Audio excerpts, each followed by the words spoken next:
NFT Business, c'est le podcast qui vous parle de tout l'écosystème Web3, de ses enjeux et de ses défis. Parce que le changement n'arrive pas en un jour, mais un petit peu tous les jours, nous vous accompagnons dans la compréhension de ces technologies. Je suis Claudia Lema et je présente ce podcast avec Benjamin Boutins-Park.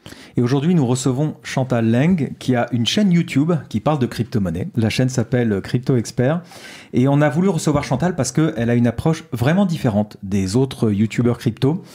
Comme elle a été longtemps chef de projet, business analyst, du coup Chantal aborde les cryptos un peu de la même façon. Elle va les décortiquer, elle analyse par exemple l'équipe qu'il y a derrière, la roadmap, les tokenomics, les réseaux sociaux. Enfin, c'est vraiment très complet, c'est une vision, je dirais 360 degrés un peu du secteur et des projets. C'est vraiment pas Chantal qu'on peut embarquer sur un projet douteux en fait, en clair. Et Chantal, par son expertise, elle est consultée en tant qu'advisor sur plusieurs projets blockchain et par des fonds d'investissement, autant dire que c'est du lourd. Et en plus, Chantal, elle est venue jusqu'à nous dans le sud de la France, dans notre petit village de 300 habitants. C'est dire si elle avait envie de passer sur le podcast NFT Business. On est très fiers. Et de passer du temps avec nous, surtout. Exactement. Oui. Bonjour Chantal, merci d'être là. Bonjour, c'est un plaisir. Ah, génial. Alors Chantal, moi je vais directement entrer dans le vif du sujet. Tu nous as dit un truc hier soir, qu'il y avait plus de 20 000 cryptos. Mais alors, comment on fait le tri là-dedans? Parce que la presse nous parle essentiellement de des deux principales blockchains, le Bitcoin et l'Ethereum. Et 20 000 cryptos, mais comment on peut trier? Alors, c'est quoi l'expression? Trier le grain de livret. Voilà, exactement. Oui, c'est une très très bonne question et on est nombreux à se la poser. En fait, il y en a même plus que 20 000, mais il y en a 20 000 référencés actuellement sur CoinMarketCap. Et le nombre va sans cesse grandissant. La grande majorité n'est pas du tout qualitative, du tout. Certaines sont qualitatives, elles vont avoir leur heure de gloire et ensuite ça va peut-être moins bien performer par la suite au niveau du prix, au niveau de la création, de l'innovation produite. Et puis, je dirais, si on regarde à 5-6 ans d'ici, eh bien, il y aurait, à mon avis, une centaine d'entre eux parmi ces 20 000 qui vont avoir un prix et des performances supérieures dans 5-6 ans par rapport au prix d'aujourd'hui. Ok, mais est-ce que ça veut dire que celles que tu considères comme pas bonnes, c'est ça? Ce sont des scams? Alors, les scams, certaines d'entre eux, mais quand même une minorité, enfin j'espère, il y en a, c'est vrai, effectivement beaucoup de scams qui sont là juste pour récolter de l'argent et partir avec la caisse. On a des critères quand même pour les repérer lorsqu'on est un peu connaisseur. Mais la grande majorité d'entre eux ont vraiment l'intention de créer quelque chose d'utile. Simplement, ils n'ont pas forcément réussi. Ok, donc dans ces 20 000, si je comprends bien, il y a des blockchains des cryptos qui vont perdurer et avoir une durée de vie et donc sur lequel on peut miser. D'autres qui vont disparaître parce que tout simplement, c'est pas parce qu'on ouvre une boutique que ça marche. Et dans ces 20 000, il y a des scams, donc qui sont des impostures, des arnaques. C'est ça. Et ça, tu peux les identifier selon certains critères. Exactement. Ok. Est-ce qu'on peut rappeler aussi qu'une crypto-monnaie ou un crypto-actif, ça aussi on pourrait débattre sur le terme qui est utilisé par tout le monde, crypto-monnaie, mais enfin, principalement ce ne sont pas des monnaies, clairement, ce sont des actifs. Rappelons qu'une crypto, c'est ce bout de code qui tourne sur une blockchain, donc sur un réseau informatique qu'on appelle une blockchain, qui est un réseau bien particulier évidemment, et cette crypto vient rémunérer ceux qui entretiennent le réseau, comme on les appelle des validateurs, des mineurs sur Bitcoin, etc. Donc c'est intéressant de parler de ça peut-être, parce que parfois on oublie, on se dit une crypto, mais enfin sur quelle valeur repose une crypto-monnaie ou un crypto-actif? En fait, elle repose sur l'infrastructure blockchain. Et toi, Chantal, ta spécialité, c'est tu vas regarder une blockchain, par qui elle est faite, pour quels usages elle est conçue, elle en est où dans sa roadmap, elle en est où dans son développement, où est-ce qu'elle va aller, est-ce qu'elle sera là dans 10 ans, dans 20 ans, c'est ça en fait. J'adore ça, j'adore les métriques factuelles, chiffrées, quantifiables sur lesquelles je peux mettre des scores, j'adore ça. Vraiment, examiner sous tous ces angles un projet crypto. Et comme tu l'as dit très justement, il y a des gens qui disent mais on n'a qu'à utiliser la blockchain mais sans crypto-monnaie. Et ils se rendent pas compte que c'est indissociable parce qu'il faut une crypto-monnaie pour récompenser, comme tu viens de le dire, ceux qui ferment solidement les blocs, que ça soit parce qu'il y a besoin de résoudre un puzzle mathématique comme Bitcoin ou que ça soit parce qu'il y a besoin d'une grosse quantité d'argent pour valider selon la théorie des jeux. Mais dans tous les cas, une crypto-monnaie, sans crypto-monnaie, une blockchain n'est pas assez sécurisée. Ok. Maintenant, tu nous disais aussi qu'il y en a qui vont perdurer parce qu'elles amènent, enfin, elles répondent à un usage, enfin, un besoin. Donc, ça veut dire que toutes les blockchains ont ont un usage particulier ou certaines ont le même usage? Et quel usage? Ça me rappelle au début d'Internet, il y a des gens qui disaient on n'a pas besoin d'avoir 10 chaînes d'œnologie ou 10 chaînes d'équitation. 1 ou 2, ça suffit. Je crois que ça répond à la question. Ouais. Oui, tu veux dire qu'il y a des usages comme par exemple pour l'Ethereum, qui est la plus grosse des blockchains d'usage. Hein, il y a un usage dit NFT, ça tombe bien, on s'appelle NFT Business. C'est-à-dire la faculté d'émettre des jetons, des tokens qui vont être cartes de fidélité pour une marque, qui vont identifier un actif digital, identifier une œuvre d'art. Donc tu dis en revanche, cet usage-là, elle est faite aussi, c'est fait aussi par plein d'autres blockchains. D'ailleurs, qui sont souvent appelés des Ethereum killers, c'est-à-dire que c'est des blockchains qui vont concurrencer directement Ethereum pour leur dire, nous, on va faire la même chose que toi, mais en mieux, en plus vite et en moins cher. En fait, c'est ça, quoi. C'est ça, mais Ethereum reste quand même le plus solide. Ouais. Et donc toi, est-ce qu'il y a des projets, donc des blockchains, dont tu te sens le plus proche, qui te parlent le plus facilement que d'autres, au-delà des métriques, parce qu'elles ont une utilité que tu trouves qu'il y a du sens? Oui, déjà, Bitcoin, c'est la fondation. Bitcoin, avant lui, si tu créais de la monnaie, tu allais en prison. Bitcoin, c'est le seul qui soit vraiment, vraiment décentralisé. Et encore, il y a Bitcoin Core. Heureusement que Bitcoin Core a des concurrents. Mais d'une manière générale, c'est le seul qui soit vraiment, vraiment inarrêtable. À cause de sa vraie décentralisation, parce qu'on ne connaît pas son fondateur, etc. Ok, mais derrière ça, il y a quand même des valeurs philosophiques. Oui. Oui. C'est ça, j'adore ces valeurs philosophiques, vraiment, pour plus de justice, de transparence, moins de censure, répartir mieux et plus équitablement la valeur dans le monde, hein, alors que le système financier actuel, eh bien, les personnes qui sont d'humeur, on va dire, de philosophie libertarienne, disent il y a trop d'injustice. Quand on est proche de l'imprimante à billets, je veux dire, c'est pas réglo, quoi. Ouais. Exact. Est-ce que je peux mettre le point là-dessus? Parce que c'est intéressant, parce que nous, dans les usages business, nous, ce qui nous intéresse aussi principalement, c'est quand même à quoi la blockchain va servir pour le quotidien des gens, et puis pour les entreprises. On s'aperçoit qu'il y a une seule, en fait, finalement, la seule blockchain qui ne soit pas d'usage entreprise, c'est vraiment Bitcoin, qui a un seul usage principal, c'est échanger de la valeur. Oui, aussi réserve de valeur. Ou réserve de valeur. Et après, tous les autres projets blockchain, c'est comme Ethereum, c'est offrir des services pour des entreprises ou des particuliers, mais je dirais des applications qui sont au-delà de l'échange de monnaie, en fin de compte. Donc on revient toujours à Bitcoin, parce qu'effectivement, c'est une blockchain totalement décentralisée, parce qu'il n'y a pas d'organe central. C'est un modèle. C'est un modèle. C'est les fondations. Oui. Qui ont servi d'ailleurs à Ethereum et aux autres, donc le principe de miner des blocs. Mais en revanche, ce qui intéresse le plus les gens, je pense, au-delà de ça, c'est quels usages pour une marque, pour développer les métaverses, pour développer la société digitale qui vient, pour développer le sentiment de possession digitale. Et donc c'est amusant de voir qu'il y a 20 000 cryptos, tu nous dis, donc 20 000 blockchains.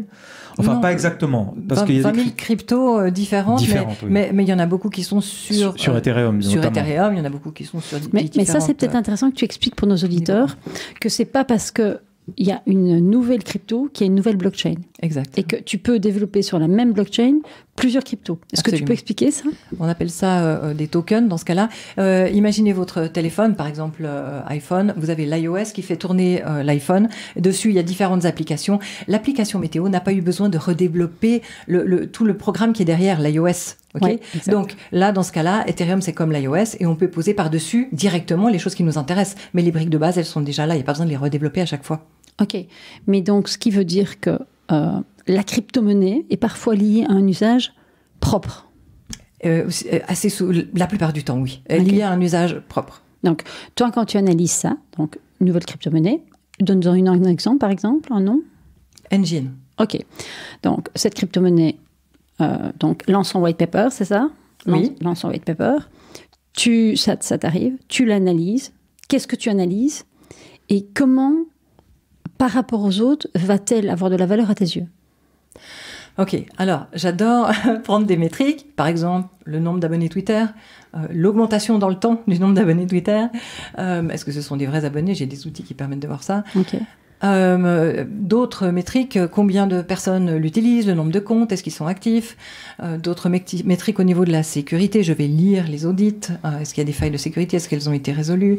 Évidemment, les tokenomics, c'est-à-dire la manière dont on donne la valeur au token, primo, à quoi il est utilisé, pourquoi les gens l'achèteraient, et comment sont répartis les tokens parmi les différents acteurs. Et en troisième, on voit toujours aussi comment est réparti l'argent qu'ils ont utilisé au début quand ils ont fait la levée de fonds, comment ils l'ont réparti, combien % pour le marketing, etc. Donc ça, c'est les tokenomics, généralement, ça fait 2-3 pages dans un white paper, dans le livre blanc qui décrit le projet. Ça, ce sont des métriques qui sont cruciales parce que, entre autres, il y a la libération du vesting. Ça, c'est la clé. La libération du vesting, c'est des tas de gens qui ont, plutôt généralement des entreprises, qui ont acheté des tas de tokens très bon marché tout au début, quand c'était risqué. C'est normal qu'ils les aient achetés bon marché, ils ont pris beaucoup plus de risques. C'est le concept du venture capital. Et n'importe qui peut être venture capital dans le monde de la blockchain parce que tout est risqué. Globalement. Donc, ces tokens, donc ces cryptos, il y a un moment, ils vont les recevoir progressivement. On leur donne pas tout au début, ils les vendraient et ça pourrait tuer le prix. Donc on leur donne progressivement au fil des mois et des années. Et donc quand on sait quelle quantité va être libérée quand, on sait quand le prix va bouger. Il n'y a absolument pas de magie dans les mouvements du prix. Il y a toujours une logique. Ok, mais ça, ce sont des informations que tu as. Mais qui sont publiques, ces informations. C'est public parce qu'elles sont marquées dans le white paper. Et s'il y a quelque chose qui a changé entre-temps, généralement, c'est décrit dans le Medium, donc dans le blog du projet. Oui. Et moi, ce que j'adore aussi, c'est aider les projets eux-mêmes, parce qu'ils ont tous cette épée de Damoclès de la distribution des tokens, enfin, en tout cas, ceux qui sont récents. Et du coup, je les conseille en leur disant, voilà, il faut fournir des nouvelles sexy, par exemple des nouvelles fonctionnalités, on a déposé un nouveau brevet, on a ouvert dans un nouveau pays, on a fait une alliance avec telle entreprise qui a accepté d'utiliser nos outils, etc. Donc dès qu'on a vraiment des bonnes nouvelles qui vont faire que les gens vont acheter, ça permet de mettre des acheteurs en face de ces vendeurs qui viennent recevoir leur token, et ça va, le prix va chuter. Donc notre nouvelle communauté, elle a l'impression de se faire truander, il faut pas la perdre. Okay. Donc là, les vrais meilleurs projets, ce qu'ils font dans ces cas-là, c'est qu'ils lancent une deuxième salve de bonnes nouvelles. Et leur nouvelle communauté, elle est contente parce que les prix montent. On peut faire un parallèle avec le marché des actions, finalement. Ce que tu nous dis, c'est aussi très proche d'une start-up se lance, fait venir du capital risque à l'intérieur. Ces gens-là prennent des actions, du capital. Et puis, en revanche, il est écrit que les actions, au bout de 3 ans et 2 jours, on peut les revendre. Et évidemment, les gros investisseurs, au bout de 3 ans et 2 jours, tout de suite, ils revendent leurs actions. Et ça fait beaucoup d'actions qui sont vendues sur le marché. Et ça fait baisser le prix. Ça, c'est logique. Et les petits porteurs, souvent, ils paniquent et ils vendent aussi. Parce qu'ils ont peur que ça descende qu'à zéro. Et moi, c'est à ce moment-là que j'achète. Parce que j'ai analysé la crypto, je sais qu'il y a un vrai énorme potentiel derrière. Donc, je sais que le fait que ça baisse, c'est dû aux circonstances, au fait qu'il y a une distribution, et non pas à la valeur intrinsèque du projet. Oui, donc, je sais qu'il va remonter. Oui, mais ça. Chantal, moi, ce qui m'intéresse, c'est que toi, tu as cette connaissance, et toi, c'est ton métier. Donc, tu étudies ça. Tu classes tous tes scores dans un tableau Excel que j'ai vu qui donne le vertige. Mais le commun des mortels, qui se dit, tiens, moi, je vais un peu spéculer, ok, j'ai acheté un peu de Bitcoin, j'ai acheté un peu d'Ethereum, maintenant je vais acheter des plus petites cryptos. Il n'a pas le temps de faire ça. Et donc, comment a-t-il cette info ? Ok, donc il y a quelques années en arrière, j'ai donné beaucoup de conférences, de formations autour de moi, aussi dans des cadres associatifs, et j'ai reçu plein de témoignages de gens qui étaient super contents, ils avaient fait x10, x20, vraiment des tas de trucs, des tas d'histoires de vie qui sont merveilleuses, et ça m'a vraiment motivée. Donc j'ai créé une méthode, c'est 33 vidéos, si on regarde tout d'affilée, c'est 9 heures de temps, elle s'appelle Crypto Expert, et elle décrit en fait la méthode pour quelqu'un qui veut investir et le faire intelligemment, en sécurité, de la meilleure manière possible. Ce n'est toujours que des potentiels, on ne sait pas combien de temps peut durer un bear market, évidemment, mais au moins avoir toutes les chances de son côté pour profiter un maximum du potentiel. Le bear market, c'est un marché bas, hein, comme on vit maintenant, mi-2022, qui est tout en bas, quoi. Oui, et donc, on mettra évidemment le lien de cette formation dans la description pour ceux que ça intéresse, mais ce qui m'intéresse, moi, c'est donc je suis ta formation, et après, je suis capable de quoi ? Donc, je suis capable d'aller acheter des petites cryptos. Oui. Ou je suis capable de les identifier, de les analyser et de les acheter. Je suis capable de quoi ? Les trois. Les trois. Donc, effectivement, quelqu'un qui a suivi la formation, on lui guide au fur et à mesure, faites ci, faites ça, augmentez l'antivirus avant de faire les mots de passe, enfin ce genre de trucs. Il y a plein d'astuces. Ouvrez les comptes dans tel et tel exchange, brokers, échangeurs qui sont plus sécurisés que les autres. Je leur apprends aussi comment repérer lesquels sont plus ou moins sécurisés, etc. Et puis, je leur indique quelles sont les grosses cryptos à acheter pour 80% de leur portefeuille, des grosses cryptos bien sécures, qui ont vraiment un magnifique potentiel d'être relativement bien placés en haut de la prochaine bulle. Okay. Et avec seulement 20% du portefeuille, là, acheter des petites cryptos très risquées. Et là, il y a une des vidéos que je mets à jour une fois par mois en mettant vraiment un pool d'une sélection de petites cryptos très petites, très risquées, avec un gros potentiel. Ouais, donc là, tu fais de la recommandation de pépites, donc. Ceci n'est pas un conseil en investissement. Voilà, en fait, je fais très attention de ne pas faire de conseil en investissement. J'ai pas de licence bancaire. Donc, chaque fois, je parle de moi. Je dis, voilà ce que j'ai acheté. Ok, d'accord. Ouais. Et en fait, ceux qui veulent vraiment savoir ce que j'ai acheté, immédiatement, au moment où je l'achète, eux, ils viennent dans mon groupe privé Telegram. Et ça, c'est réservé à ceux qui ont suivi la formation et qui veulent en plus prendre un abonnement pour communiquer au jour le jour avec moi et savoir exactement quoi j'achète quand, à quel prix, à quel endroit, où c'est que je mets mes ordres de revente et ce genre de choses. Okay. Oui, d'ailleurs, légalement, pardon, j'ouvre une parenthèse, effectivement, dès qu'on parle, on fait tous très attention, dès qu'on est dans l'univers un peu des crypto-monnaies, de surtout pas donner de conseils parce qu'on n'a pas le droit, mais simplement, on a le droit de dire, moi, j'ai acheté ça, c'est ce que je fais. Et je l'assume. Ça, on peut le dire, en fait, sur les réseaux. On dit, moi, j'ai acheté ça, telle crypto, bon. Par contre, je le dis uniquement à des personnes qui ont regardé mes 33 vidéos et qui sont formées qui savent gérer leur sécurité et qui vont pas se laisser embarquer par leurs émotions. Oui. D'un autre côté, moi, je serais ravie qu'on me donne des conseils en investissement. Ah oui, mais alors, légalement, il faut quelqu'un qui soit agréé pour donner des conseils. Mais c'est pour ça que aussi, des fois, je conseille des fonds d'investissement. Là, il y en a un que je conseille actuellement chaque semaine, vraiment. Et c'est un vrai bonheur parce qu'on étudie ensemble des projets. Je suis avec d'autres experts qui sont tout aussi compétents que moi, chacun dans notre domaine. On est complémentaires. Donc, c'est un bonheur. Ce fonds d'investissement, quand il arrive chez toi, c'est quoi la demande? C'est quoi le besoin? Le besoin, c'est on veut acheter des cryptos, c'est notre rôle, lesquels on choisit, aide-nous à choisir. Donc il y a un pool d'experts. Ok. Et que tu accompagnes. Et j'en fais partie, ouais. En fait, ils ont déjà des experts en interne qui font des dossiers, et avec le pool d'experts, une fois par semaine, on finalise les dossiers, on met la touche finale, et on fait nos recommandations. Est-ce que nous, on achèterait? On leur dit jamais acheter telle chose. Est-ce que nous, on achèterait? Ok, d'accord. Et j'adore faire ça, j'apprends plein de choses, et c'est passionnant. Et est-ce que tes valeurs personnelles interviennent parfois dans tes critères de scoring? Ah oui, toujours. Ok. Mais bien sûr. C'est dans la manière dont je mets les points, en fait.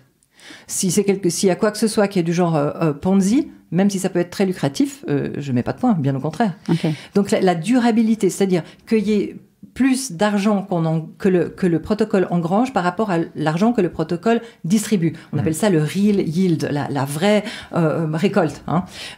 Et bien ça, c'est absolument crucial, parce que sinon, on va vers un système de Ponzi qui est pas durable. Alors, c'est normal qu'au début, on ait une poche de crypto qui sert à créer l'effet réseau. Ok, ça peut être réglo, à condition qu'on voit dans les statistiques et la montée en puissance que rapidement, ça va créer un effet réseau suffisant pour que ça soit durable. Okay. Est-ce qu'on peut revenir sur le mot pyramide de Ponzi? Je te remercie de l'avoir dit, parce que évidemment dans la presse on voit ça à tout bout de champ. Pour toutes les cryptos. Pour toutes les cryptos, pour tous les projets NFT, pour tous les métaverses, on n'entend parler plus que de ça. Pyramide de Ponzi, rappelons juste simplement que ça veut dire qu'il n'y a pas de valeur derrière, il n'y a aucun vrai projet, et les nouveaux entrants financent la sortie des anciens entrants. Enfin, en gros, l'argent circule du bas vers le haut, mais qu'il n'y a pas de valeur. Donc toi, tu dis oui, il y a des projets Ponzi, mais qui sont immédiatement repérés par la communauté en général. On voit bien quand l'équipe est bancale, quand il n'y a pas vraiment de projet de valeur. Mais tu dis, il y a aussi parfois des blockchains qui ont de la valeur, qui proposent des choses, mais il y a quand même trop d'argent qui est arrivé d'un seul coup. Et donc, il y a l'effet Ponzi, c'est-à-dire qu'à ce moment-là, les gens veulent sortir parce que le token est monté beaucoup trop haut.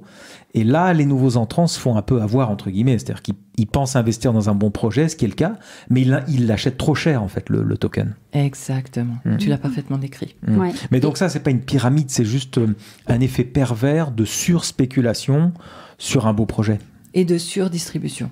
Parce que si le protocole distribue moins que ce qu'il engrange, si c'est proportionnel, si c'est un pourcentage, et que du coup, même s'il y a une période de vache maigre, il va survivre, il va avoir des finances saines, ok, tout sera plus petit dans les chiffres, mais ça va continuer puisque c'est 100. Donc c'est vraiment, ça se calcule, c'est mathématique. Oui. Ok, justement, on parlait de création de valeur, tu expliquais la création de valeur. Toi, je pense que c'est ton focus, c'est là-dessus que tu mets ton attention.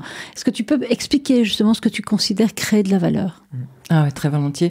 Mais c'est ça qui m'a attirée. C'était début 2017 quand j'ai appris l'existence de la blockchain. C'était une révélation dans ma vie. Raconte. C'était un banquier qui donnait une conférence. Il a expliqué les blocs, c'était bien logique et tout. Et ensuite, il y a eu 2 témoignages de cas d'usage. En fait, il y en avait un, c'était Shaban Sham qui présentait comment il avait sécurisé des cartes de gaming dans la blockchain. C'était avant Ethereum, c'était il y a très très très longtemps. C'était dans Counterparty. Et puis un autre cas d'usage, c'était une ONG qui envoyait des fonds aux réfugiés qui arrivaient immédiatement à 100% sur place. Donc ça m'a vraiment touchée au niveau du use case, du cas d'utilisation, tu vois. Et ensuite, j'ai commencé à étudier les projets blockchain. Et là, je me suis rendu compte, en lisant les white papers, en lisant les sites web, et ensuite en écoutant les AMA, donc les conférences des fondateurs, etc.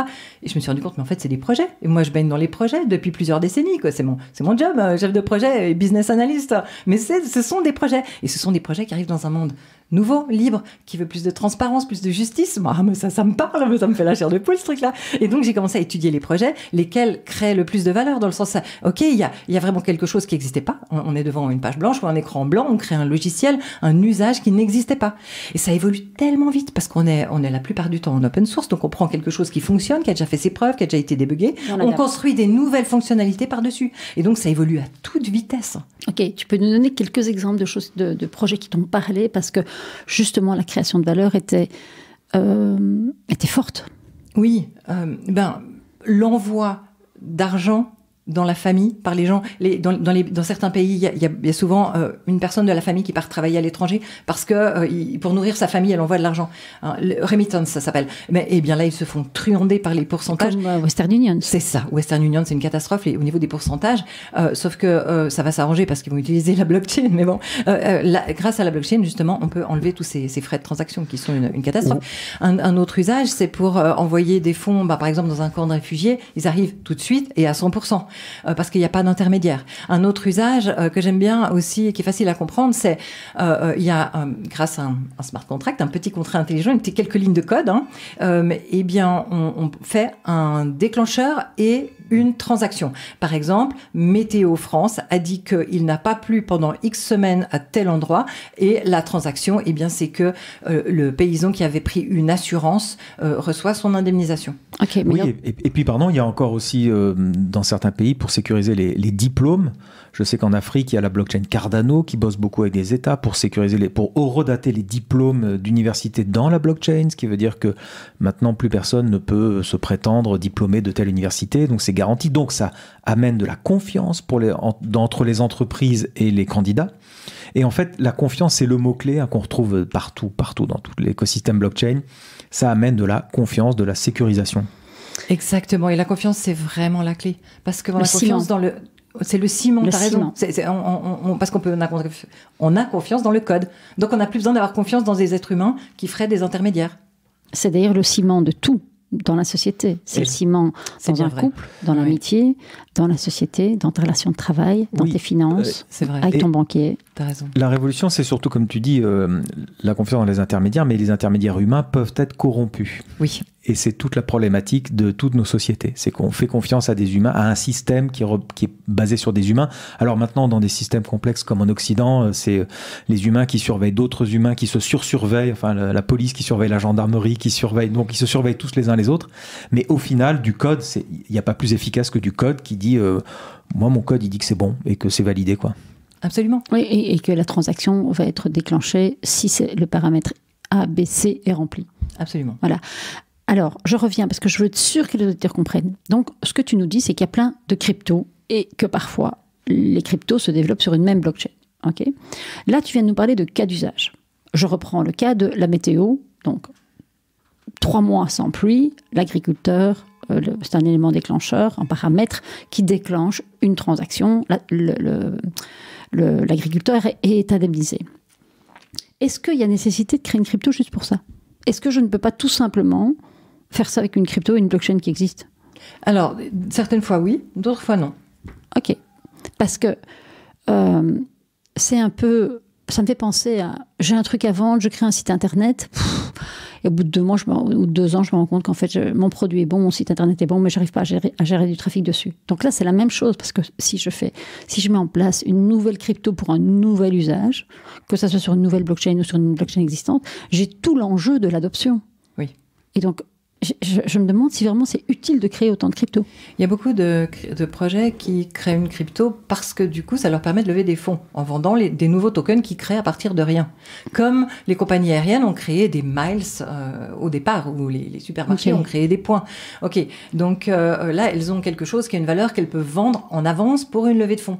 Okay, donc, et moi, quand elle me contacte, il y a beaucoup de projets qui me contactent pour me demander d'être advisor, et bon, je dois sélectionner, et chaque fois je vérifie, mais est-ce que vous avez vraiment besoin d'une crypto? Prouvez-le. Pourquoi est-ce que... Alors, primo, est-ce que vous avez besoin d'une blockchain? Est-ce que vous auriez pu faire ça il y a 20 ans? Oui ou non? Avec une database. Parce qu'une database, c'est quand même beaucoup plus efficace, plus rapide, bon marché. Et puis ensuite, est-ce que vous avez vraiment besoin d'une crypto? Pourquoi vous ne pourriez pas faire ça avec Ethereum, ou alors la même chose sans frais de transaction avec Polygon? Pourquoi vous ne pourriez pas faire ça avec Polygon? Et là, il faut qu'il justifie vraiment qu'il y a un vrai apport de confiance, ou parce qu'il y a un vrai problème de confiance, ou alors qu'il y a un vrai remplacement des intermédiaires. Et il faut vraiment qu'il y ait un usage qui nécessite d'avoir sa propre crypto, parce que l'avantage, c'est que quand on a notre propre crypto, on peut lui donner nos propres règles. Oui, exact. On peut pardon, préciser, c'est intéressant, profitons de ça pour dire à ceux qui nous écoutent que tout à chacun peut développer sa propre crypto-monnaie sur Ethereum. Mais moi, j'ai créé une crypto il y a plusieurs années en arrière. Voilà, et ça... J'ai créé une DAO il y a 2 ans. J'ai créé une crypto qui s'appelle Chantal Leng. Elle s'appelle Chantal tout court, voilà. Je m'en suis envoyé 100 dans mon MetaMask et je les ai là. Alors, je voulais pas polluer Ethereum, j'ai fait ça sur Inkubit, donc sur un serveur de test. Mais c'est vraiment facile. C'est facile, il y a des outils maintenant. Ça prend quelques heures ou avec un développement. Moi, je l'ai fait en quelques minutes parce que j'ai utilisé un outil. C'est comme de nos jours, tu peux créer un blog pour mettre tes photos de voyage en quelques clics. Voilà. Oui, c'est ça, on peut créer un crypto-actif. Alors après, en revanche, il n'aura aucun succès parce qu'il faut pour avoir du succès sur un crypto-actif ou une crypto-monnaie, il faut développer du marketing, il faut développer une communauté. Mais en tout cas, techniquement, tout à chacun peut créer sa crypto, en fait. Oui, et c'est une phrase vite faite, développer une communauté, mais Dieu sait que c'est le plus compliqué. Parce qu'effectivement, je ne développe pas une communauté si je n'arrive pas à instaurer un climat de confiance, si je n'arrive pas avec une roadmap où la communauté peut se projeter, se dire ok, moi ce qui m'intéresse c'est ce miles-là, et donc la projection, la confiance. Mais moi il y a quand même un truc qui, quand je t'entends parler, il y a un truc où je me dis mais on va quand même vers un monde où on va se retrouver avec un wallet avec plein de cryptos différentes dedans. Oui. De la même manière dont tes favoris, t'as sûrement plein de sites web, c'est ok. Je ne crois pas que c'est la même chose, parce que ça relève de la monnaie et donc du paiement et donc de l'échange. Mais là, ça relève de l'échange d'informations pour les pages web, non pas de l'argent, mais ça, on peut faire le parallèle. Ok, mais donc ça veut dire que je vais me retrouver avec des tokens d'une petite crypto dans mon wallet, donc dans mon portefeuille digital. Ouais. Mais est-ce que je vais pouvoir l'utiliser pour acheter mon pain? Si le boulanger l'accepte, oui. Est-ce qu'a priori, oui, il l'acceptera. Aujourd'hui, on peut déjà payer en crypto avec une carte Binance, par exemple, d'un exchange. Pas avec toutes les cryptos. Non, pas du tout. Celles qui sont sur Binance. Celles qui sont sur Binance, il y en a déjà pas mal. Mais disons qu'aujourd'hui, le commerçant, lui, il veut des euros, il perçoit des euros via une carte Visa. Donc pour lui, c'est transparent. Ouais. En revanche, pour nous tous, ceux qui ont de la crypto, on peut éviter donc de transformer sa crypto en euros avant d'aller chez le boulanger.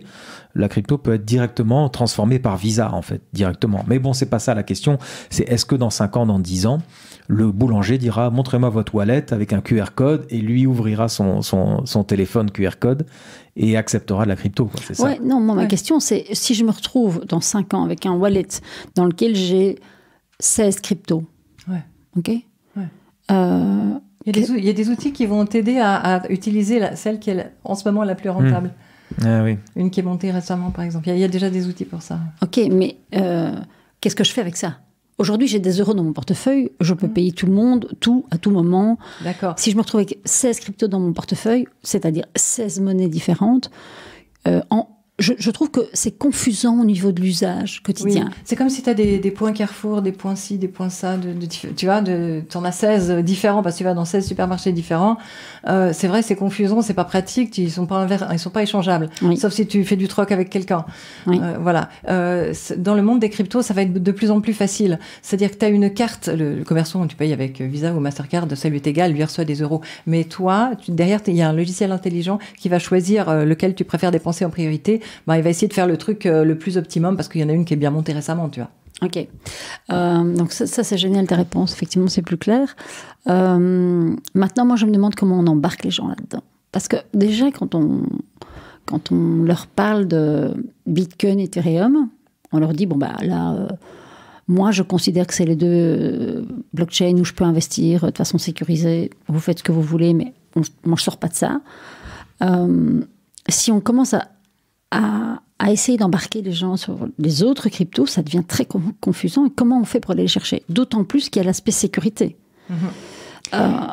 Oui, donc l'enjeu de la décentralisation, ça, j'aimerais avoir ton avis là-dessus. Ouais. Donc, comme vous l'expliquez très bien tous les deux dans les podcasts, c'est le Web 1, lire, le Web 2, lire et écrire, le Web 3, lire, écrire, posséder. Dès qu'on parle de posséder, ok, on possède ce qu'on possède, il faut le poser quelque part. On le pose où?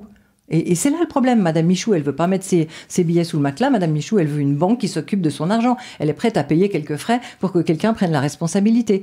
Et pas seulement Madame Michou, même n'importe qui, même moi. Je veux dire, il y a des prestations que j'apprécie de certains intermédiaires et je suis prête à payer pour ça. Je peux pas tout gérer, etc. Et la propriété, ça fait peur parce qu'on n'a pas l'habitude.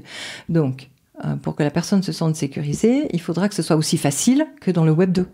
Comme l'achat en un clic de Amazon ou comme le login en un clic avec Google ou Facebook. Okay. Il faudra des solutions qui soient vraiment faciles pour le onboarding du grand public. Et là, on sort de la décentralisation. Ah, on est bien embêté là. Ok, donc je ne sais pas ce que tu en penses, mais donc la blockchain, c'est une philosophie basée sur la décentralisation. En revanche, pour aller vers l'adoption massive, on va devoir repasser vers des usages centralisés, donc avec des tiers de confiance qui prennent la responsabilité. Et ça, c'est un problème, parce qu'on est antinomique. Antinomique. En revanche, je pense que la différence entre le Web 3 et le Web 2, c'est que dans le Web 3, tu pourras choisir d'être responsable de ton argent et de tes actifs, ouais, ou de passer par un tiers de confiance. Ouais. Ce que tu n'avais pas dans le Web 2. Dans le Web 2, tu étais obligé de passer par des tiers de confiance. Oui, on a le choix. C'est comme si aujourd'hui, on avait le choix de dire à son patron, ce mois-ci, mon salaire, vous n'allez pas me le verser sur ma banque. Vous allez me le donner en cash, par exemple. Imaginons qu'on ait ce choix-là, ce serait absolument incroyable. Mais donc, dans le Web 3, on pourra dire, soit je passe par une banque qui gère ma crypto, soit j'ai mon propre wallet et la crypto, vous me l'envoyez directement à moi, par exemple. Et s'il y a un problème, je ne peux m'en prendre qu'à moi-même. Oui. Mais c'est vrai que l'enjeu, parce que quand on parle de centralisation, décentralisation, les gens ne comprennent pas toujours que c'est lié à la responsabilité. Et c'est important de le dire. C'est que s'il n'y a plus de tiers de confiance, c'est nous qui sommes responsables de nos possessions, puisqu'on sait que le sens de la propriété, il évolue, et que les gens veulent de plus en plus posséder leur argent, leur data, Ok, mais s'il y a un problème... Alors, il y a quand même des solutions qui peuvent aider et qui sont quand même vraiment décentralisées et qui font pas peur. Par exemple, d'avoir des fonds crypto sur une clé physique, Ledger ou Trésor par exemple, qui soient vraiment dans un endroit hyper sécurisé auquel on n'a même pas accès, par exemple le sous-sol d'une banque ou je sais pas quoi, ok. Même avec un pistolet sur la tempe, on peut pas y accéder n'importe quand, voilà. Et que dans ce cas-là, on a notre propre numéro de compte. On peut y envoyer de l'argent tant qu'on veut, mais on peut pas sortir de l'argent, à moins d'aller chercher les mots de passe ou la clé qui est à cet endroit-là. Okay. Et je me souviens, Andreas Antonopoulos, une fois, il avait dit, moi, la majorité de mes cryptos sont dans un endroit où je dois prendre l'avion pour y aller. Ah. Et comme ça, personne n'a envie de l'attaquer. Sauf s'ils ont envie de prendre l'avion. Et il le dit haut et fort dans ses chaînes YouTube, rappelant que... Ce qui est préventif. C'est préventif. Andreas Antonopoulos, c'est vraiment la référence. Ouais. Il parle de crypto depuis presque 10 ans maintenant. Moi, quand je suis arrivée dans la blockchain début 2017, j'ai écouté tout ce qu'il y avait de lui sur YouTube. Tout. Et depuis, je suis dans son Patreon et je le suis attentivement. Okay. Pour moi, c'est vraiment une référence. Tu peux expliquer Patreon pour nos auditeurs ? Oui, volontiers. C'est un site web qui donne des fonctionnalités et qui permet à un créateur de contenu d'avoir des abonnés payants. Et en échange, il leur fournit des informations un peu plus sélectives et il leur fournit des fois des vidéos, des tas de choses. Ok. Donc c'est une plateforme de partage de contenu. Oui, pas seulement. Il y a aussi une création de communauté. Par exemple, Andreas, des fois, il nous demande qu'est-ce que vous préférez comme vignette ou comme titre. On a même aidé à choisir l'image de couverture de son nouveau livre, ce genre de choses. Okay. On se sent... Des fois, il nous fait des vidéos juste pour nous. Des fois, il y a même des lives juste pour nous. Une fois, je me suis retrouvée, il y a 2 ans en arrière, je me suis retrouvée dans un métaverse. C'était la première fois de ma vie.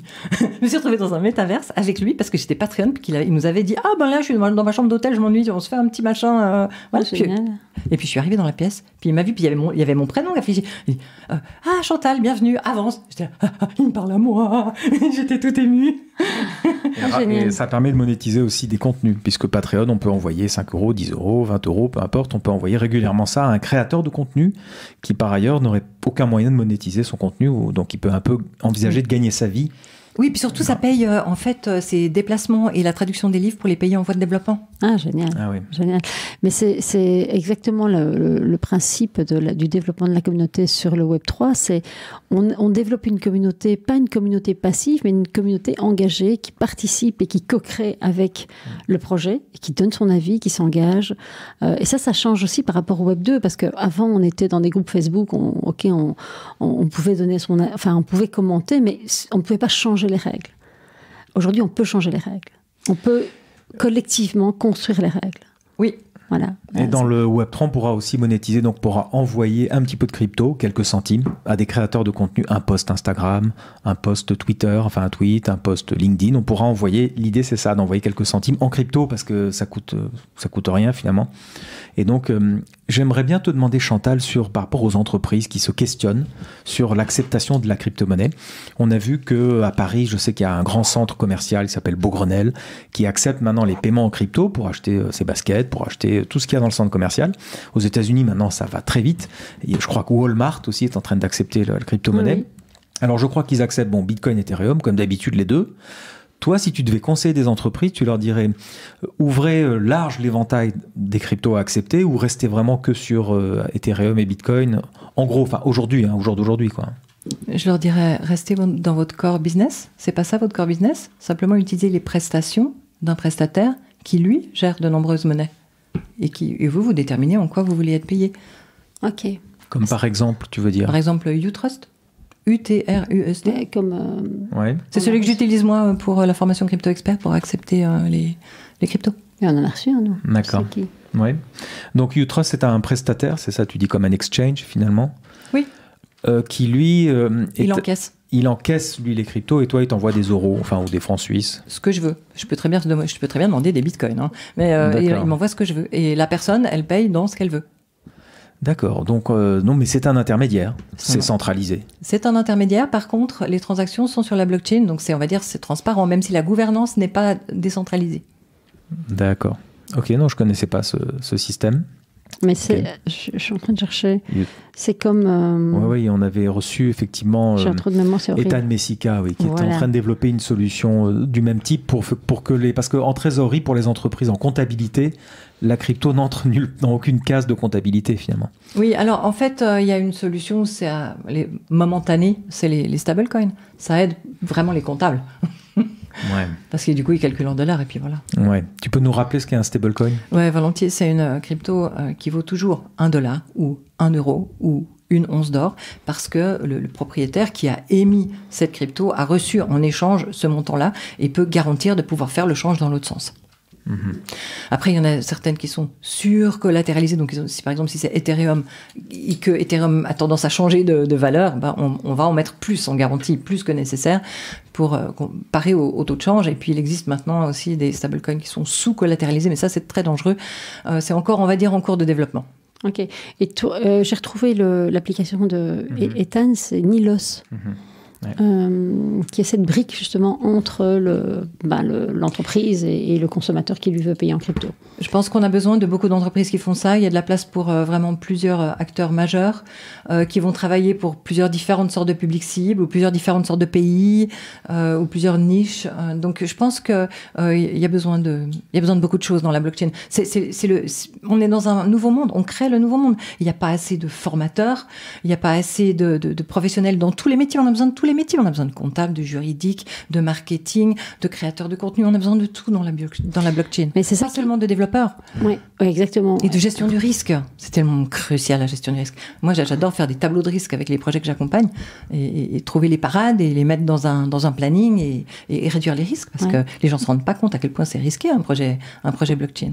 Mais c'est un pot de miel. Mais ce qui est intéressant quand on parle avec toi, c'est que tu mets bien en lumière le potentiel de développement. C'est-à-dire que tu dis toujours, oui, mais il y a encore plein d'usages à créer. Et en fait, souvent, nous, par exemple, on rencontre des gens qui créent des usages tout le temps, puisqu'on fait des interviews, et on a le sentiment que tout est déjà créé, mais non, en fait. Ah non.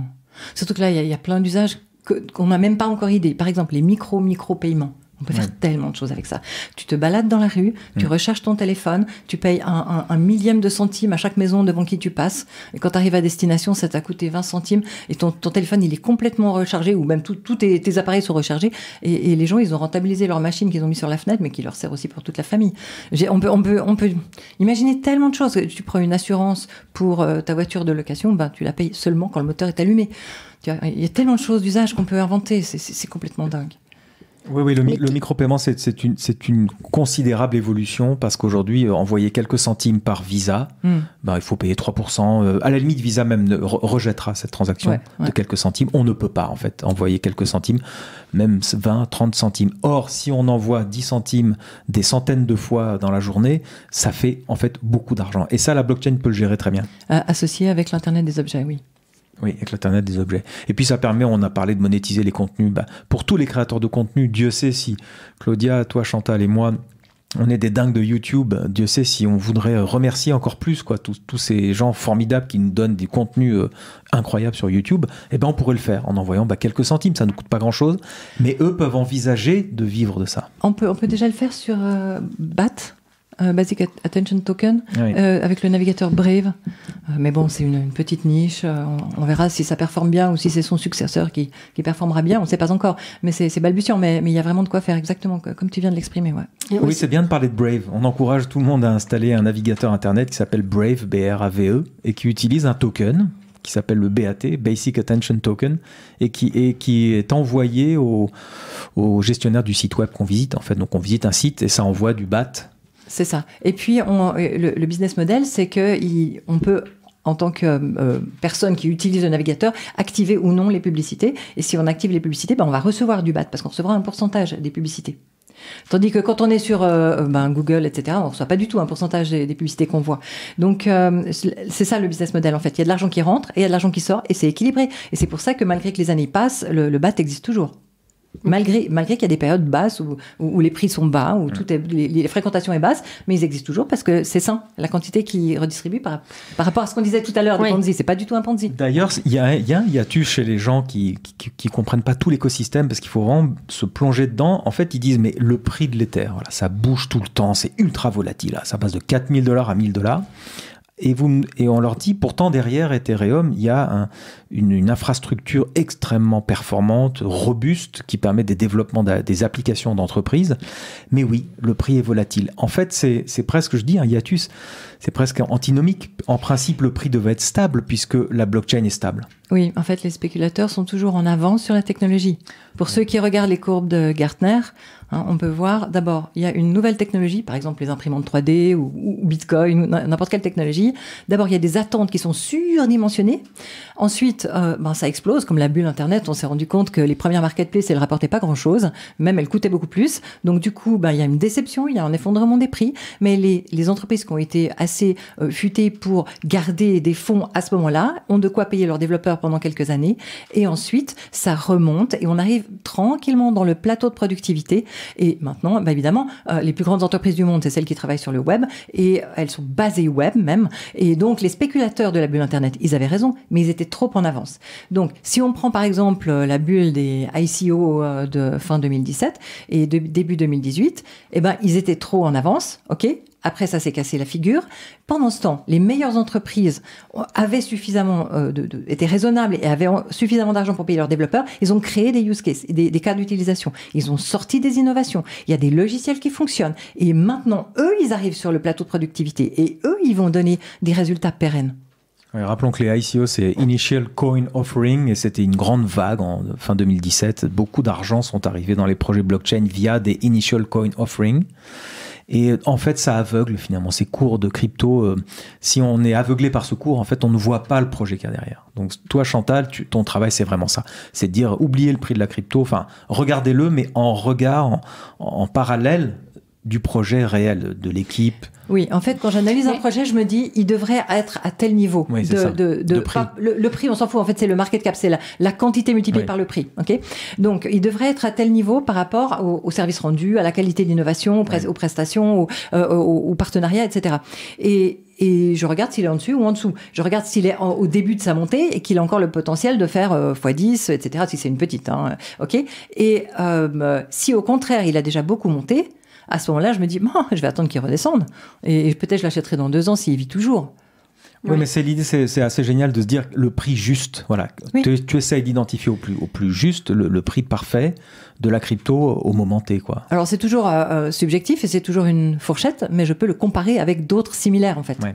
Et oui. comme j'y connais super bien, moi je lis des white papers tous les jours depuis début 2017 et j'analyse tout ça, j'adore ça. Moi je peux me relever la nuit quand j'ai retrouvé une nouvelle source de données et que je vais créer un nouveau fichier Excel, moi j'adore ça. Donc je peux les comparer en fait. Oui, mais je dirais qu'en fait il y a plusieurs façons d'investir. Il y a l'investissement parce qu'on veut que ça nous rapporte évidemment toujours, mais il y a aussi l'investissement parce que tu crois, tu parlais justement de la création de valeur. Si vraiment il y a un projet qui répond à un besoin réel, qu'il n'y a aucun projet qui a répondu à ce besoin, et que je crois, parce que ça parle à mes valeurs, je crois au service offert, alors je peux investir à la limite à n'importe quel moment, parce que je crois à ce projet sur la longueur. Oui, il y a un petit projet mignon qui permet de s'entraider en vidéo. Et j'aime l'idée, je veux que les gens s'entraident. Donc j'en ai parlé sur ma chaîne YouTube et de temps en temps j'en achète un peu parce que j'ai envie qu'il marche bien. Et parce que tu crois. Parce que tu crois. Parce que je souhaite que ça marche. Ouais. Comment s'appelle-t-il ? Watchdo, W-A-T-C-H-D-O, et le token c'est WDO.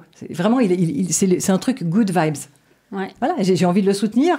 Ils peuvent pas, on va dire, financer quelqu'un comme moi au niveau advisor, mais de temps en temps, je communique avec le chef de projet qui est quelqu'un vraiment qui a la tête sur les épaules, qui a de l'expérience.